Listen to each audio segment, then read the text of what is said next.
Quiet on set. Hi, Vogue. I'm Beverly Johnson, and I'm here today to talk about my first American Vogue cover. If you don't know why that is significant, I was the first African American to grace the cover in 1974. Beverly Johnson was the model that took the world by storm with her iconic photo. A beautiful black woman sitting alone at a rickety table, staring intently at a chipped plate. On it were 2 boiled eggs. Beside it was a glass of cheap wine. Next to that was a small mirror dusted with white powder. And above it all was her Vogue cover, pinned right to the fridge door like a cruel joke. The face that changed fashion forever smiled down, looking untouched by the hunger below. She fed millions of girls hope, but no one fed her. Instead, they starved her for every inch of that glossy page. And when that wasn't enough, she turned to powder to numb the gnaws in her stomach. How did the first black supermodel in America survive on 2 eggs, freebase, false promises, and still live to tell it all? Welcome back. What a show. All hour we're talking about big debuts, and our next guest made history when she became the first black woman to appear on the cover of American Vogue magazine. This August will mark the 50th anniversary since that iconic cover. Since then, Supermodel and our friend Beverly Johnson has graced more than 500 magazine covers, and she has ruled the runway around the world. Variety called her refreshingly brave for now telling her story in a revealing memoir. The memoir was called The Face That Changed It All.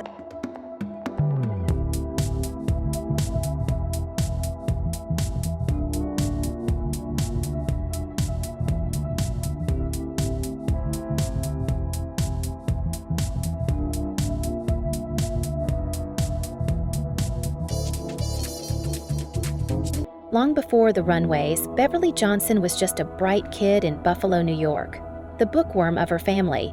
She dreamed more of law school than photo shoots. Her mother was a nurse, her father an electrician. They taught her to work twice as hard for half the credit. Back then, modeling wasn't even on her mind.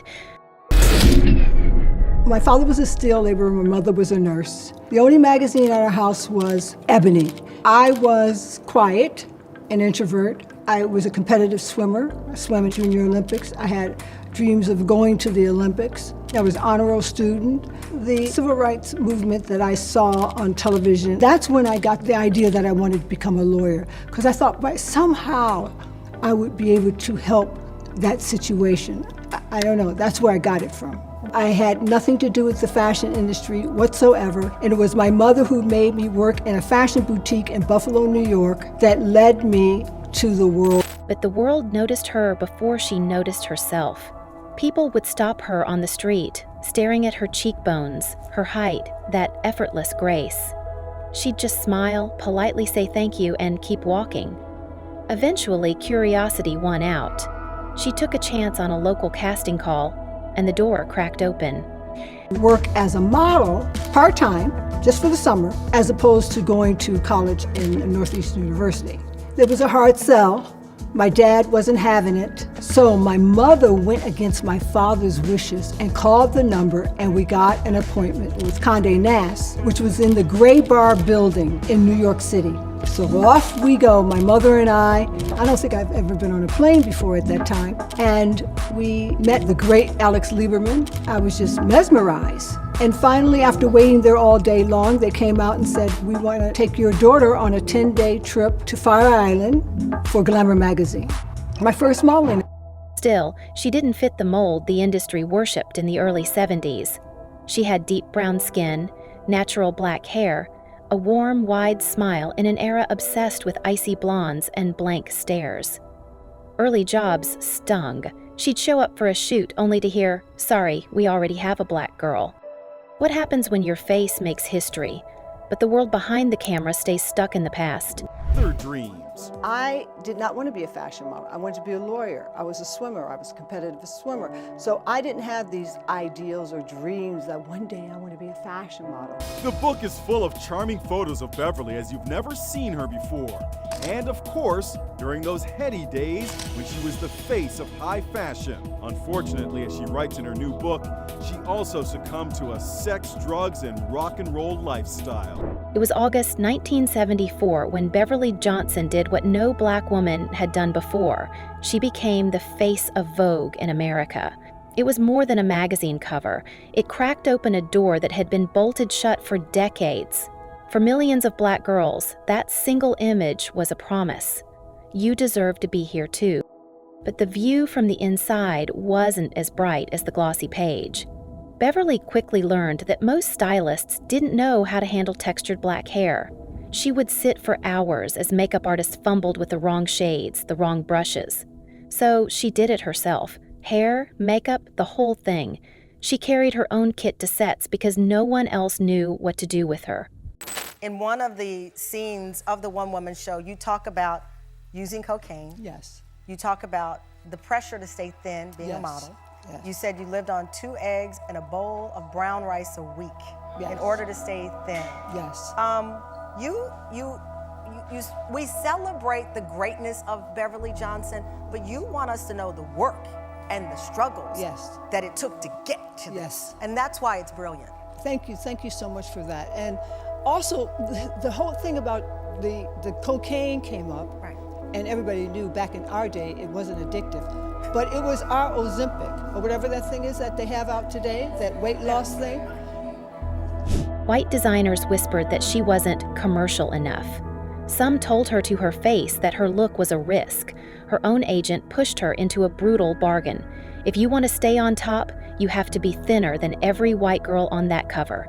And so the diet began. 2 eggs, a glass of wine, week after week. Her hair thinned, her heartbeat fluttered. She fainted more than once, but the smile never cracked. How do you keep smiling for the camera when you're starving on the inside? New York City in the late 70s was a neon fever dream. Studio 54 wasn't just a club, it was an escape hatch for anyone who felt hollow inside. For Beverly Johnson, it became the place she went to feel full, even if just for a few hours. Their dreams. I did not want to be a fashion model. I wanted to be a lawyer. I was a swimmer. I was a competitive swimmer. So I didn't have these ideals or dreams that one day I want to be a fashion model. The book is full of charming photos of Beverly as you've never seen her before. And of course, during those heady days when she was the face of high fashion. Unfortunately, as she writes in her new book, she also succumbed to a sex, drugs, and rock and roll lifestyle. There's another subject matter that fills her book. Men, my favorite topic. She says she had flirtations with Eddie Murphy and Jack Nicholson and had affairs with tennis great Arthur Ashe and actor Chris Noth. By day, she survived on 2 boiled eggs and cheap wine, keeping herself sample size for the shoots that made her famous. By night, she swapped the wine for lines of cocaine and freebase highs. She once said it herself, "I went from 2 eggs to 2 grams in a heartbeat." For her, Coke was the one thing that killed hunger, made her feel like she could keep dancing, keep posing and smiling. The tabloids called her the beautiful one, but they never printed what she saw in the mirror after the party was over. Bruises on her arms from IV lines, track marks she covered with long sleeves. They didn't see her panic at 3 in the morning, terrified she'd overdose before she ever stepped in front of another camera. Halston, Calvin Klein, all the biggest names wanted Beverly on their runways, but she felt more like a product on display than a person worth saving. What do you do when your career feeds the world but leaves you empty? All of the Glamour magazine covers. People would recognize me in the street. It was a big deal, for me. So I had a meeting with Eileen Ford. I said, Eileen, this is what I would like to have. I would like to have a cosmetic contract. I would like to write a beauty book. And I would like to get the cover of Vogue magazine. She said, you'll never be on the cover of Vogue magazine. She said, who do you think you are? I knew I was not going to get that cover there, so I changed agencies. I went to Wilhelmina to get that Vogue cover. So the idea that there had never been a black person on the cover of Vogue never crossed my mind. But being on the cover meant that you won the Oscar. It meant that you had a gold medal. And that's where I wanted to go. I wanted to be the top of that profession. And not just the top black model. I wanted to be. Behind every cover shoot was a price Beverly paid alone. In her memoir, she confessed to blacking out at parties, waking up next to people she didn't know, in places she didn't remember. And then she'd drag herself to a studio the next morning, her hair falling out, her fixated smile in place. The pressure to stay perfect never let up. If she wanted the bookings, the agent said, she had to stay thin. If she wanted to stay thin, the coke helped. The cycle fed on itself, her body, her mind, her sanity. The people around her turned away. Agents didn't ask questions. Designers didn't want to hear it. So she carried it alone, telling her family she was living the dream while in reality, she was dying inside it. Took cocaine when you were pregnant. Yes, well, I took a 1-in-1, we called it, and a 1-in-1 is one in one nostril and one in the other. But if you look back at the number of women who smoked and drank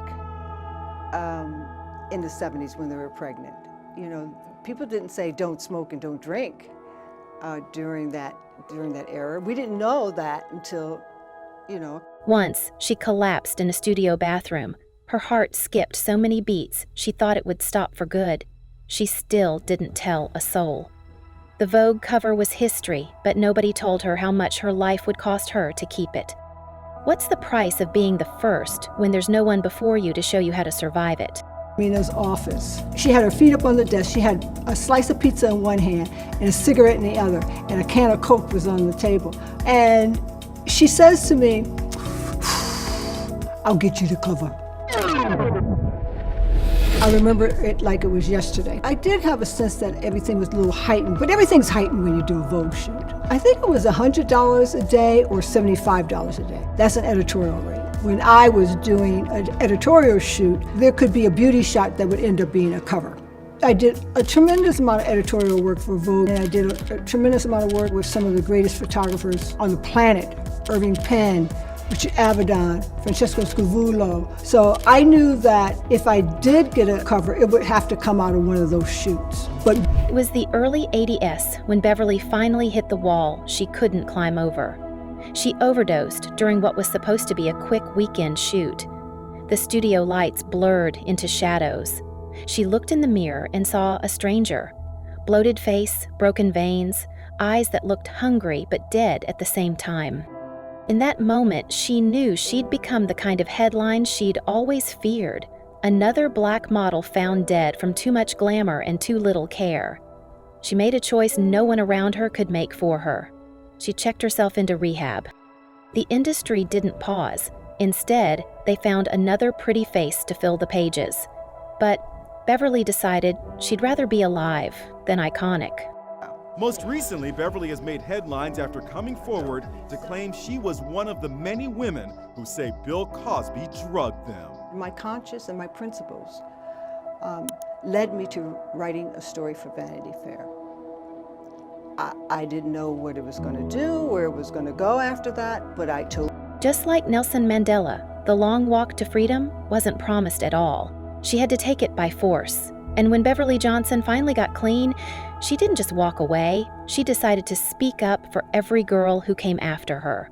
She became the first black supermodel to talk openly about eating disorders in the fashion industry, shattering a silence that had trapped so many for so long. She called out the dirty secret nobody wanted to admit, that stylists and makeup artists often had no clue how to work with black hair and black skin. She demanded they learn, or she'd do it herself. To me, "Are you sitting down?" And it was 6 o'clock in the morning, I was lying down, you know. And she says, "You did it, you got the cover." I said, "Oh, the cover of what?" She said, "The cover of Vogue." I said, "Oh, you're kidding." She said, "It's on the stands." It's at the newsstand now? She said, "Yes, the cover is on the newsstand now." I couldn't get out of there fast enough. I remember running down the street, and there was a newsstand there. But I remember the banner, that Vogue cover was the banner around the newsstand. I'm in line, and I get there, and I said, you know, the Vogue cover, and he gives me the Vogue cover. I'm like, this is me. And people were like, lady, would you hurry up? We got to train you. And I had forgotten my money to pay for the magazine. And so I'm telling the guy, this is me on the cover. He said, that's you?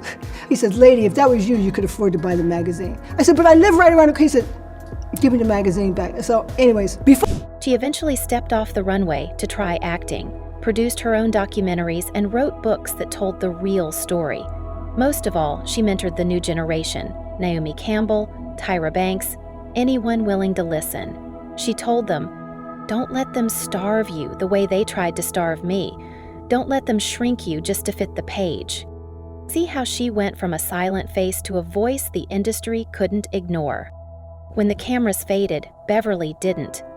She built something bigger than a pretty picture, a business empire that made wigs and beauty lines designed for Black women by a Black woman. She used her name to open doors for equality in a world that once slammed them shut. These days, she talks about health the way she once talked about diets. Real food, real therapy, real rest. No more 2 egg weeks, no more lies. Her greatest pride isn't a cover or a campaign, it's her daughter, the living proof that she made it out and built something worth passing down. You also talk about the joys of motherhood, Yes. but also the struggles, because at the time you revealed that your marriage ended and you were in a fight for your daughter. Oh my God. And you take us there. What is it like to lay your soul bare? Because you became famous for the face.